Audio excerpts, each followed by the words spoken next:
અમારા શરણાગત સ્વામી લોકોએ પ્લાનિંગ કરેલું. ટોટલ પ્રોગ્રામ આખો એલઈડી ઉપર સ્વામીજીના જીવન દર્શનનો હતો. નો પ્રવચન, કોઈ પ્રવચન નહોતું રાખ્યું. નો આરતી, નો થાળ. 5 વખત આરતી થાય એ બધું જ આયોજન ખાલી એલઈડીમાં હતું કે સ્વામીજીની લાઈફ બધાને.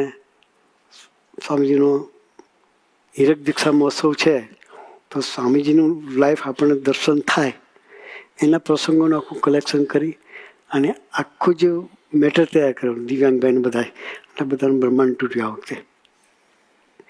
દિવ્યાંગભાઈ હોય, આપણા ડૉક્ટર સુગ્નેશભાઈ હોય, શરણાગત સ્વામીજી, એ બધાના મનોરથ મારે જે પૂરા કર્યા.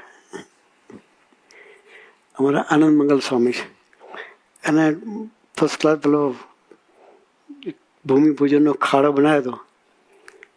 એને સરસ શણગારવાનો અભિયાન હતું. એવું સરસ કરીએ કે પણ આગલે દિવસે અંદર પાણી હતું. શું શણગારે? પણ દરેક વ્યક્તિએ પોતાનું ગીવઅપ કરી અને છતાં પણ પોતાનું સારામાં સારી સેવા થાય એ અદા કરવા માટે પ્રયત્ન કર્યો છે.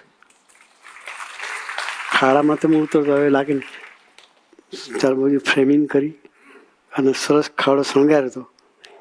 ખબર ના પડે, ખાડામાં ઉતરતા ખબર પડે કે અંદર પાણી છે. પગ ચાલે ખાડતી નીચે નહોતા આવ્યા.